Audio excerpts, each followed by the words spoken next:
You know, I think the way that we move forward as a nation and as a province is to have some open, frank discussion on all issues.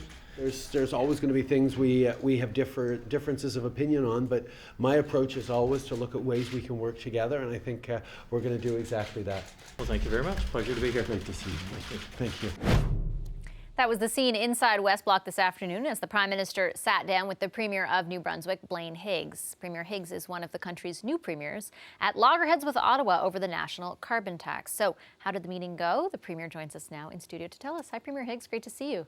Nice to be here. Thank you for coming in. I know I heard you say that you brought up the carbon tax, of course, the federal carbon tax, but also urged the Prime Minister to wait until the court decision, specifically the Saskatchewan one. I think your province is an intervener, correct? That's correct. So wait to levy that until that decision comes. Do you actually think that court decision will be successful for Saskatchewan or your province or any of the interveners? Well, we certainly think that it does have merit, and I guess we wouldn't be proceeding if we didn't.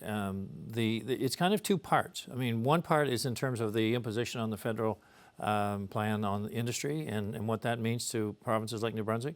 At this point in time with this backstop, and I mean, I kind of came into this late in the game, and not having a plan in place by this point in time is rather disappointing and alarming.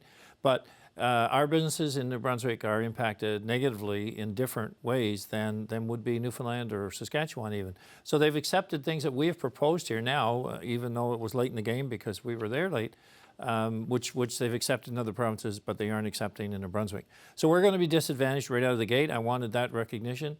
And I got an indication, well, we'll look at that in 2020. Well, you know, this is 2019. So the other aspect was the levy, and yes, asking for a delay until the hearing takes place.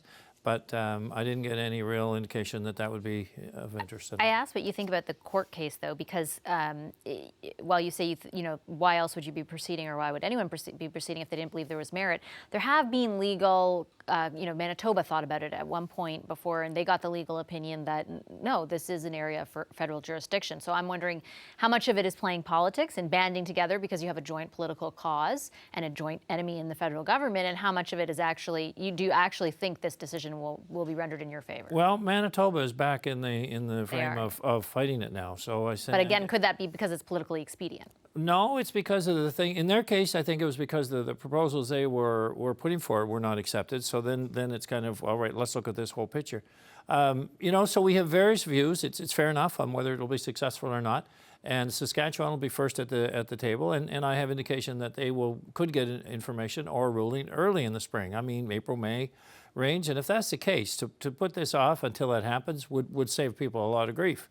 But there are like minds. You're correct. There are like minds in this, whether you say it's politically motivated or not. There are like minds against the carbon tax, and I happen to be one that's in alignment with Ontario and Saskatchewan and Manitoba and even Alberta at this point. So, Doug Ford, Premier of Ontario, one of those like minds, recently said that he thought that the federal carbon tax would essentially risk plunging the Canadian economy into recession. Do you agree with that? I do. I think that. Why do you think that? Well, because we've seen now through the difficulty in getting oil to market, getting our resources to market, we've seen a huge exodus of private sector investment in our country.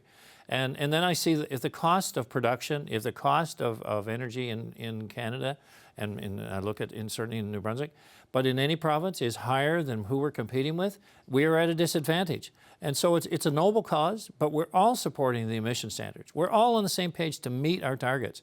It's how we get there. And that becomes, for me, what's the bigger goal? And why don't we agree we meet the goals rather than how we get there? I have to challenge you, though, because I understand the concern that you're expressing and the impact that you think it will have. But to say that it will result in a recession, I mean, that's a very technical term.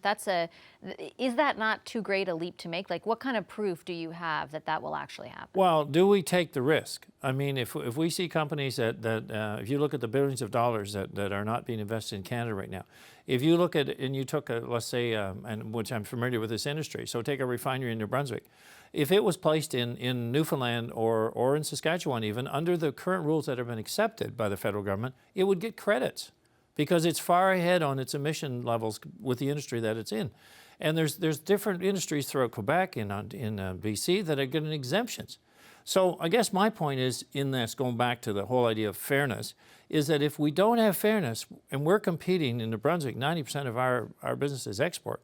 I mean, we're going to see a decline in New Brunswick significantly because we're competing with an industry that doesn't have that. Do you think there's going to be a recession in New Brunswick, or do you think it's going to be Canada-wide? Because that's what Doug Ford said, you know, it could plunge Canada into a recession. Well, I mean, I can't speak, I guess if I looked at Alberta particularly, we're seeing the recession-type conditions in Alberta. We're seeing a case where I think in other parts of the country. But is that because of the federal carbon tax? Well, it's all related to the environmental standards that no more pipelines, we're blocking any sort of expansion of an industry that is fed our kids. To be fair, the federal government bought that pipeline to get it built. Well, they haven't really done much with it, have they? Well, they're responding to a decision from the federal court, and there are consultations underway. They say that it's going to be built. You know. Oh, I know, and we, you know, I would say if you go back and say, how did we end up with losing Energy East? Well, for me, and when I look back over that history and what happened, we got stalled in Quebec.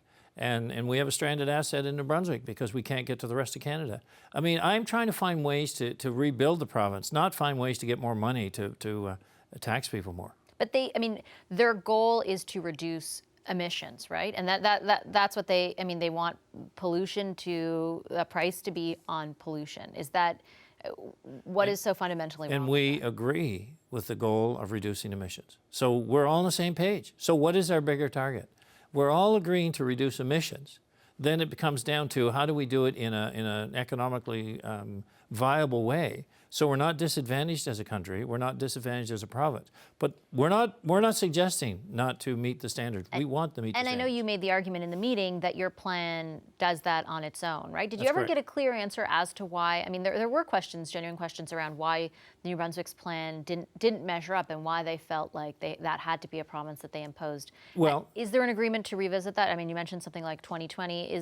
What is the reasoning that the So we've put forward a proposal for New Brunswick, but it doesn't include a levy. It includes meeting all the standards. It includes having the same agreements. Is that by moving some of the gas tax to a climate fund?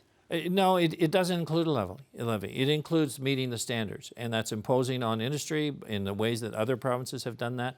We're on the same page as other provinces in relation to the emitters and what to do about it. But we're not getting that same break in New Brunswick. We're just imposed a federal backstop that does not give the same advantage to our businesses as others, and it comes with an imposed levy that the government is saying, oh, well, you'll get more back at election time than you paid in.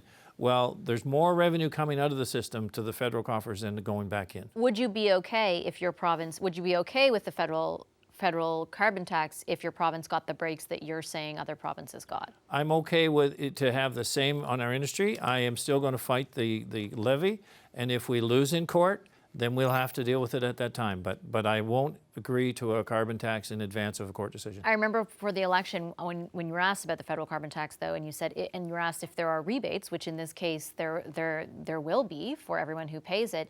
You said if New Brunswickers are getting more money than they're being taxed, then I'd have a hard time arguing about it. What changed? Well, do I believe what the federal government is telling me? I said you don't think the rebate's going to be there? I think that the rebate is not going to balance out what is going to cost the average citizen in the province. Okay, well, time will tell. Thank you, Premier Higgs. Really appreciate your time today. You're very welcome. Thank you.